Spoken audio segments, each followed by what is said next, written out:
Bonjour famille MCN. Bonjour Berger Élisée Dossa. Berger, je viens par ce vocal vous dire de m'aider à dire merci à Dieu. Vraiment le Seigneur a fait fort dans ma vie. Berger, je suis un jeune étudiant de la Côte d'Ivoire. J'ai connu la séance matinale par le biais de ma tante. Voilà, depuis septembre 2023. Et en période de septembre 2023, je rappelle que j'avais passé un concours en Côte d'Ivoire, concours d'ENSOA, École nationale des sous-officiers actifs. Et le concours était sur 3 volets. Maintenant, j'avais déjà eu 3 étapes, donc il restait la dernière étape. Bon, avant la dernière étape, soudainement, je vois qu'il y a des membres de mon corps qui me faisaient mal. Toute une partie même de mon corps était anéantie. Berger, dans quelques jours, je passe à aller faire le sport, la dernière étape de mon concours. Soudainement, je suis paralysé. Incroyable, mais vrai. Paralysé.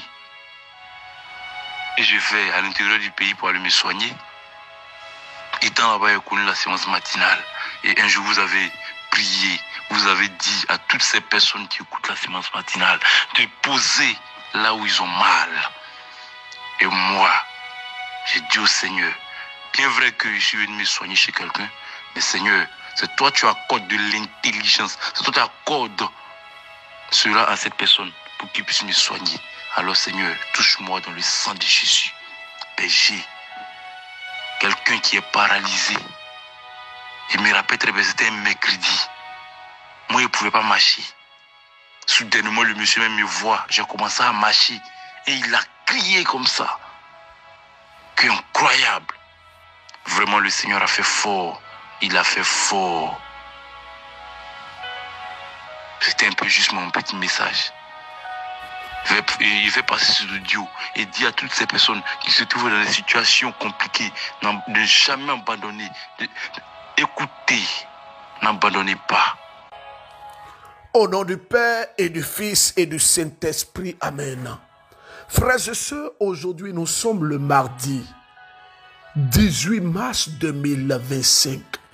Vous avez écouté le témoignage de ce frère, paralysé. Mais la paralysie est venue dans sa vie à un moment crucial. Paralysé. Pour ceux qui sont encore incrédules, Jésus fait toujours des miracles. Ce frère que vous avez entendu, le témoignage, il n'a pas fait une offrande au berger. Il n'a pas donné l'argent pour une prière, ça n'existe pas. C'est du mensonge, c'est de l'arnaque. Faites attention, vigilance. Mais ce frère, il a écouté la semence matinale. L'ennemi s'était levé contre lui. Il a écouté et il a laissé Dieu le toucher. Il est en Côte d'Ivoire parce que j'entends beaucoup d'Ivoiriens. Berger, vous ne passez pas nos témoignages. Calmez-vous. Calmez-vous. Le Dieu que nous prions est merveilleux. Oui, il est merveilleux. On retourne en Côte d'Ivoire. Écoutons ce deuxième témoignage avant que je ne commence à prêcher. Bonjour, Berger. Bonjour à toute la famille de Sémence Matinale. Je viens pour rendre mon témoignage. Je suis une maman, je suis à Bengoul. J'ai reçu Sémence Matinale, comment on appelle ça, en février 2024. C'est une collègue qui m'a envoyé ça. Je suivais ça, elle m'a envoyé au départ, j'ai négligé. Et puis à un moment, j'ai commencé, elle dit, mais la fille a tout le temps d'avoir les cheveux écoutés. J'ai commencé à écouter. Et en août 2024, j'ai écouté la semence matinale. Berger a dit, oh, tu me suis depuis à peine où tu es couché. En temps, je vous dis que elle m'a envoyé ça parce qu'elle était très malade. J'avais un cancer de sein qui a touché même les poumons. Et je faisais la chimiothérapie. Vraiment, c'était très difficile.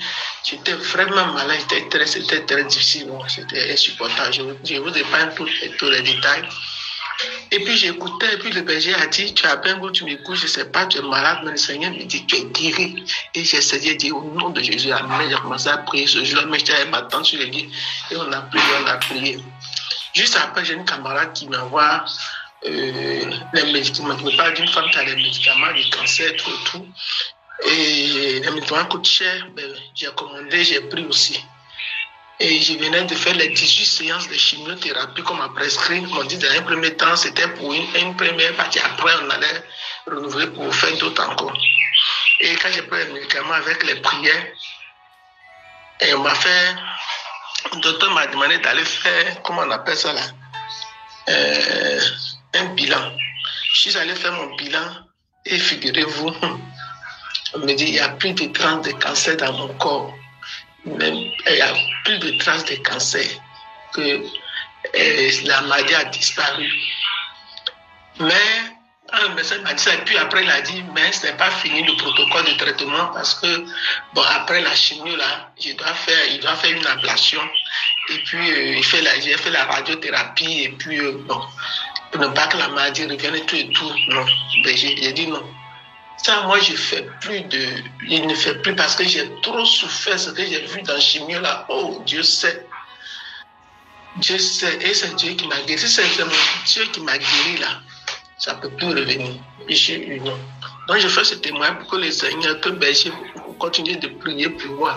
Longtemps, il devait faire des témoignages, mais comme je ne connais pas comment faire témoignage, c'est la technique de... Je ne connaissais pas, donc j'ai hésité, je ne sais pas. Aujourd'hui, j'ai pris la résolution. Ça fait 1 an que j'ai reçu la semence matinale, et ce que la semence matinale a fait, et pour ça, j'ai participé à la nuit du changement. Premier acte, deuxième acte, et j'ai pris mes tickets avec mes enfants parce que autour de moi maintenant c'est la semence matinale, mes enfants, tout. Donc on sera à la nuit du changement. Donc je rends mon témoignage pour que le berger, je rends mon témoignage et je vous demande encore de nous porter à la prière, mes enfants. Frères et sœurs en Christ, nous rendons grâce à Dieu. Pour ceux qui sont en Côte d'Ivoire le dimanche prochain, il y aura un prêtre de Jésus-Christ et moi-même. Nous allons passer un moment de l'espace Sainte-Faustine, je pourrais dire la spéciale. Préparez-vous, organisez-vous, venez massivement le dimanche prochain à l'espace Sainte-Faustine, à la paroisse Saint-Antoine de Padoue de Moussou, c'est à Grand Bassam, à partir de 14 h. Alors, nous avons commencé un thème depuis maintenant 1 semaine sur les phénomènes étranges et mystérieux, ou si vous voulez, sur les phénomènes mystérieux et étranges. Aujourd'hui, je vais encore donner d'autres éléments qui vont nous aider. N'oubliez pas, ne perdons pas de vue que nous pouvons vivre des choses, des événements. Nous pouvons avoir des manifestations dans notre vie qui peuvent nous laisser sans réponse et qui peuvent nous laisser avec des interrogations énormes. Permettez-moi encore de citer quelques phénomènes étranges. Si nous les vivons et que nous les négligeons, je pourrais dire que c'est une erreur. Pourquoi? Parce que ces phénomènes peuvent être des moyens de discernement profond en ce qui concerne les réalités de nos vies, en ce qui concerne ce que nous vivons et ce que nous subissons. Lorsque vous êtes quelque part et que là où vous êtes, vous avez comme l'impression que il y a une présence, mais une présence qui fait que vous êtes comme emballé dans une forme de, si je pourrais dire, d'inconscience, où votre tête devient lourde lourde. C'est-à-dire que vous êtes là, vous sentez comme si il y a quelque chose qui vous oppresse. C'est-à-dire que où vous êtes, vous sentez qu'il y a quelque chose qui vous... Je ne sais pas comment est-ce que je vais expliquer ça, Seigneur, aide-moi. C'est-à-dire que vous êtes quelque part, vous sentez que c'est comme s'il y avait une oppression, une force qui s'est exercée sur vous. Vous sentez ça régulièrement. Vous sentez ça régulièrement. Et vous négligez. Vous dites non, ça là, ce n'est rien. Non. Ça peut être la présence d'un démon dans la vie de certaines personnes. Toujours en parlant des phénomènes étranges, il y a ce que j'appelle les maladies de saison. Écoutez-moi bien.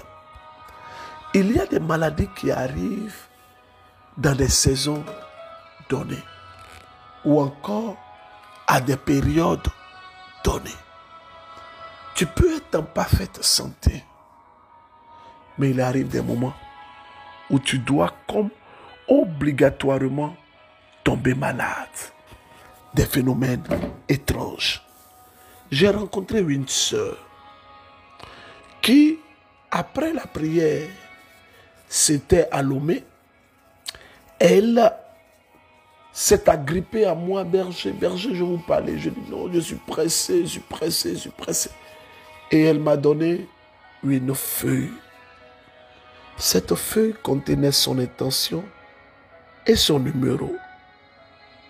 La sœur va m'expliquer que elle vit une situation de maladie qui dure maintenant depuis des années.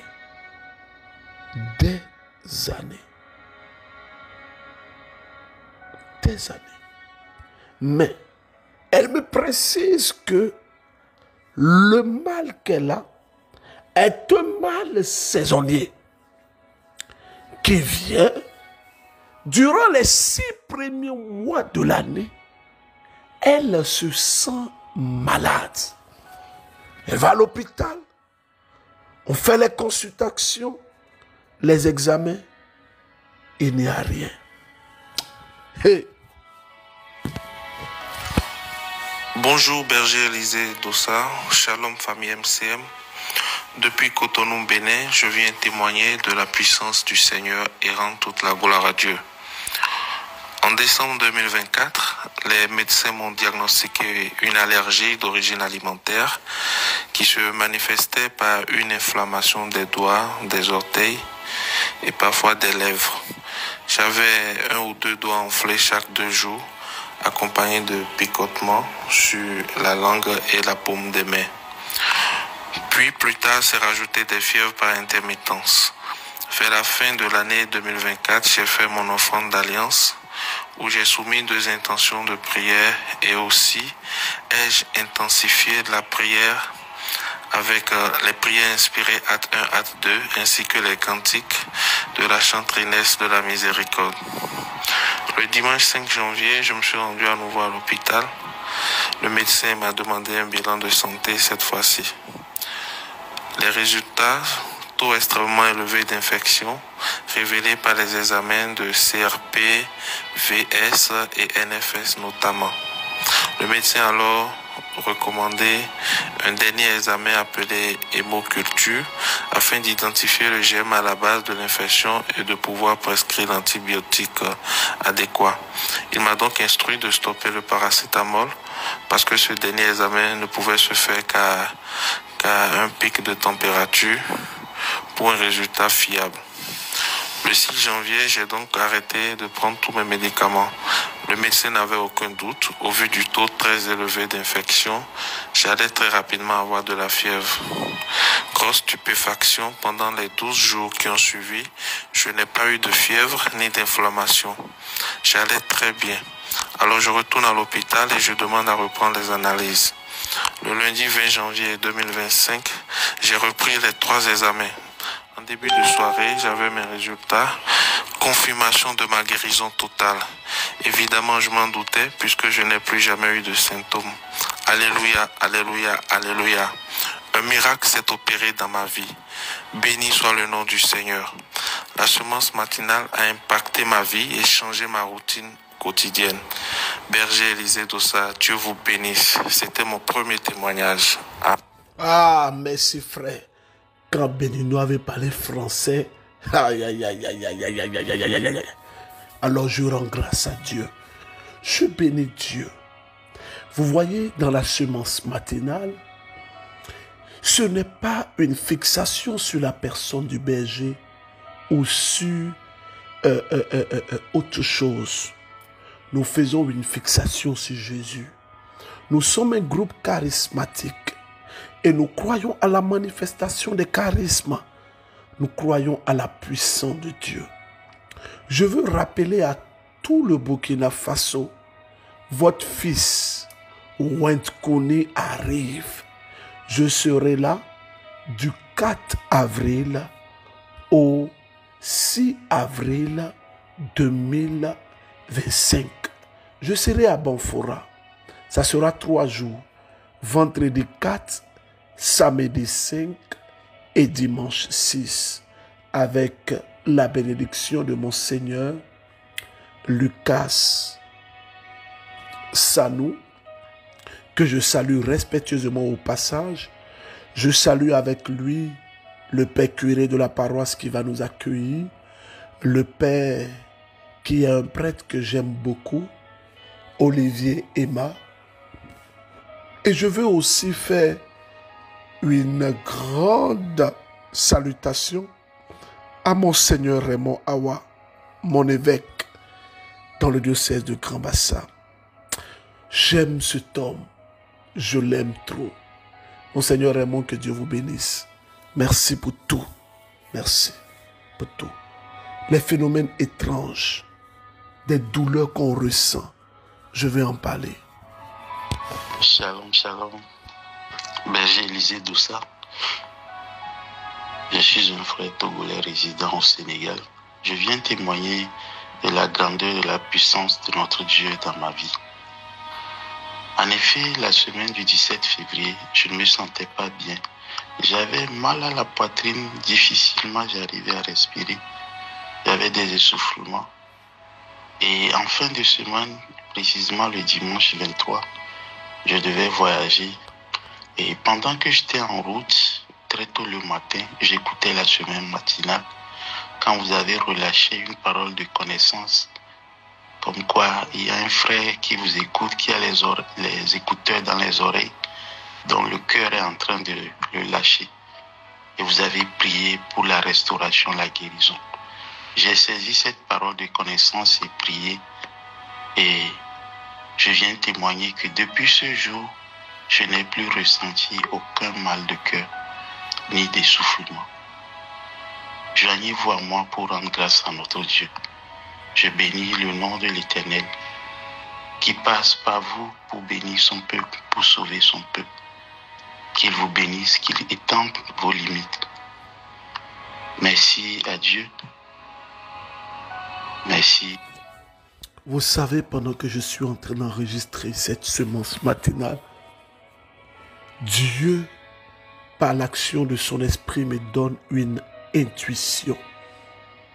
Le Seigneur est en train de m'inviter, moi-même, à compter de ce jour, de passer au moins 1 heure devant lui, chaque jour, jusqu'au dimanche de Pâques. Pourquoi? Le Seigneur m'invite à passer 1 heure dans sa présence, 1 heure au tabernacle. Je demande à Dieu de me donner la force de le faire. Et je veux demander à tous mes frères et sœurs qui m'écoutent, dans ce temps de carême, il faut que ce temps de carême soit un temps de rapprochement sacramental. Il faut que ce temps te rapproche du sacrement des sacrements. Et le sacrement des sacrements, c'est l'Eucharistie. Jésus lui-même. Seigneur, donne-nous la force de vivre ça. Vous savez, il y a des personnes qui m'écoutent, des hommes et des femmes qui m'entendent, écoutez-moi très bien. Il y a parfois des douleurs étranges que nous ressentons, malgré les longs repos. Il y a une sœur qui m'a envoyé un message, je vais oser le dire. Elle dit qu'elle a fait un rêve et elle a vu quelqu'un était en train de téter son sein. La personne, et elle dit que c'est la sensation du suçon sur le téton qui l'a attiré de son sommeil. Quand elle s'est réveillée, ses tétons étaient enflés. Jusqu'à actuellement où je vous parle, elle est en train de prier. Depuis octobre. Elle est même obligée. C'est trop gênant. Je n'en dirai pas plus. Parce que, oh Jésus, il y a des douleurs que nous ressentons. Très souvent, quand nous nous réveillons, nous trouvons cela étrange.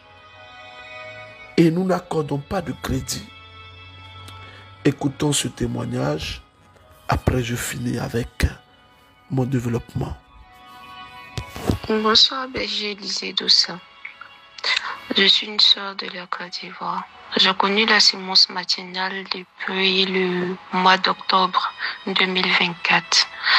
J'ai fait mon offrande d'alliance le samedi 15 décembre 2024. J'ai 2 témoignages à faire. Mon premier témoignage, c'est au niveau de ma cheville. J'ai eu une fracture en 2022. On m'a mis un plâtre, j'ai fait une rééducation après et ça allait. Mais en 2024, il y a une douleur qui a ressurgi. Je n'arrivais plus à marcher, je n'arrivais plus à me déplacer. Et j'ai fait une rééducation encore, c'était difficile. Et donc, mon patron m'a conseillé comme ça de mettre ça en prière. Donc, quand je suis allée à Bassam à la prière, en donnant mon offrande d'alliance, j'ai mis cette intention-là, j'ai demandé au Seigneur de guérir définitivement ma cheville parce que ça me faisait souffrir, je n'arrivais plus à aller au travail. Et quand j'ai fait la dernière radio, le médecin m'a dit comme ça que j'étais en train de vivre quelque chose qu'on appelait un syndrome algodystrophie, c'est-à-dire que après la fracture et tout ça, mon pied se rétrécissait. C'était devenu comme un squelette, c'était devenu dur, je n'arrivais pas à marcher, c'était vraiment difficile. Et quand j'ai fait mon offrande d'alliance, je portais ça en prière. Et aujourd'hui, le Seigneur m'a guéri. J'arrive à marcher correctement. Je peux marcher du matin jusqu'au soir. Je peux faire le sport. Et vraiment, je n'ai plus de douleur. Je remercie Dieu. Mon deuxième témoignage, ça concerne mon cousin. Mon cousin qui avait un projet d'aller en Espagne. Parce que on a plusieurs cousins, cousines comme ça au village qui lui ont dit qu'ils sont en Espagne et tout ça. Et lui aussi, il a voulu partir. Mais il ne savait pas que c'était un réseau d'arnaque et de trafic humain. Et donc, on lui a dit qu'il devait passer par le Ghana pour pouvoir partir en Espagne. Donc, il s'est rendu au Ghana. Au bout d'1 semaine, ils l'ont appelé pour lui dire que, faut venir au bureau. Nous allons te remettre tes papiers, tu vas partir. Il arrive au bureau. Au Ghana, là-bas, le monsieur lui demande, est-ce que tu as confiance à la personne qui veut que tu viennes? Il dit, oui, j'ai confiance en elle. On est du même village. Je connais ses parents. Je connais son papa, sa maman et tout ça. Et puis, c'est ma chérie. Donc, j'ai confiance en elle et tout. Et quand il a fini de dire ça, il y a quelqu'un qui a ouvert la porte. Mais lui, il était de dos, en fait. Donc, la personne l'a fait à tout dans le dos. Il se retourne, il voit sa chérie. Il dit, c'est dans quoi tu es venu me mettre là? C'est Espagne là qui est là. Et donc, la fille lui explique que non, faut te calmer, c'est un réseau et tout ça, tu vas devenir riche et tout ça. Et du coup, il voit toutes les personnes qui étaient censées être en Espagne, qui sont du village, il les voyait tous. Donc, il a compris qu'il venait de tomber dans un gros piège et tout ça. Mais avant qu'il ne parte, quand il est venu me soumettre son projet de voyage, je lui ai dit, on n'a qu'à aller à la nuit du changement. Donc, je l'ai envoyé à Bassam à la nuit du changement. On a prié, on a confié son voyage à Dieu. Et quand il a découvert il n'allait plus partir en Espagne, que c'était un réseau de trafic et tout ça, il cherchait le moyen, comment faire pour s'en sortir, pour revenir sur la Côte d'Ivoire.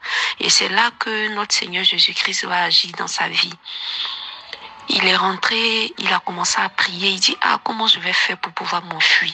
Et le lendemain, très tôt le matin, il a fait ces trucs. Les gens lui ont dit, c'est comment par rapport à la proposition qu'on te fait de rester pour nous aider à faire venir plus de personnes. Il dit, que je vais réfléchir. Et il s'est levé au moment où les gens ont commencé à sortir un peu, 6h30, 7h, où les gens commençaient à sortir un peu. Il s'est levé, il a pris sa valise, il dit, s'en va. Mais comme par hasard, les gens étaient arrêtés là, ils le regardaient, et puis ils disaient, il s'en va, mais personne ne pouvait le retenir, personne ne l'a attrapé, personne ne l'empêchait de partir, jusqu'à ce qu'il arrive à la frontière du Ghana. Il m'a appelé, il me dit, grande sœur, c'est pas affaire d'Espagne, c'est un réseau d'arnaque, non, je suis en train de rentrer au pays. Personne n'a pu le retenir. Les autres personnes là sont restées là-bas. Et c'est lui maintenant qui est revenu à Abidjan pour informer les parents du village qu'en réalité, vos enfants ne sont pas en Espagne, c'est un réseau d'arnaque. Toutes les vidéos, les appels qu'elles font là, c'est des trucs qui ont été montés. C'est des montages en fait. Elles ne sont pas en Espagne, elles sont... Ça fait peur ce monde. Toutes les personnes qui sont au Burkina, qui peuvent nous aider. Parce qu'au Burkina, le MCM veut déployer sa vision qu'on ne dit jamais publiquement. On finit de le faire avant de parler de ça. Si vous êtes médecin, si vous êtes dans le service ou dans le domaine médical, au niveau du Burkina, si vous travaillez au ministère de la Santé, au ministère de l'Hygiène, vous pouvez nous contacter. J'ai besoin surtout des médecins. Au numéro 65 63 30 40 auprès de notre frère Justin. Je reprends 65 63 30 40. Vous contactez le frère Justin Zaïda. Pour toutes les personnes qui sont à Bobo, qui sont à Ouagadougou. Ouagadougou, vous pouvez contacter le frère pour les convois, pour aller à Banfora. Le numéro 70 20 14 96. 70 20 14 96. Ça, c'est pour Ouagadougou. Pour Bobo Dioulasso, ceux qui veulent aller également en convoi pour Bobo Banfora, vous pourrez contacter le frère Dominique au numéro 55 15 36 72. Lorsque vous sentez des douleurs bizarres, étranges, mystérieuses à votre réveil, lorsque vous sentez tout votre corps vous fait mal, pourtant vous n'avez mené aucune activité qui justifie que vous ayez autant mal.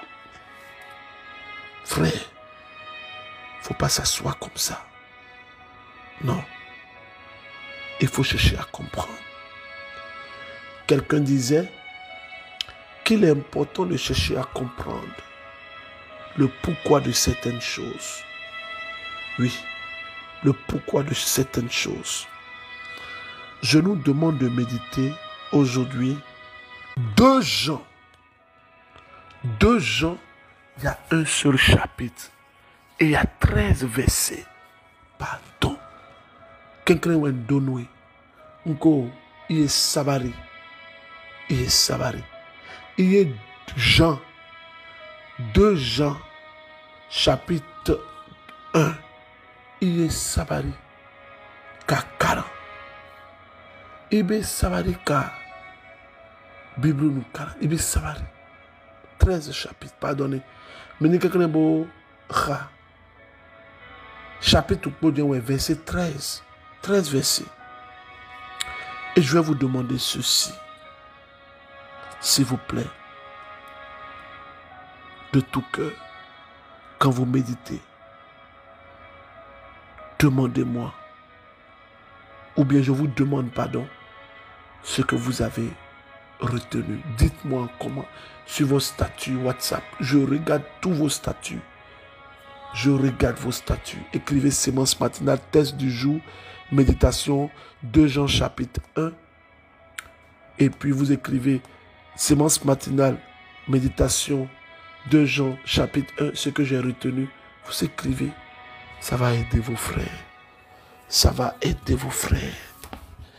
Que le Seigneur notre Dieu vous bénisse. Le Burkina, je suis impatient d'être là. Oui. N'oubliez pas la méditation, l'adoration, le temps d'adoration. Je tiens beaucoup à ça.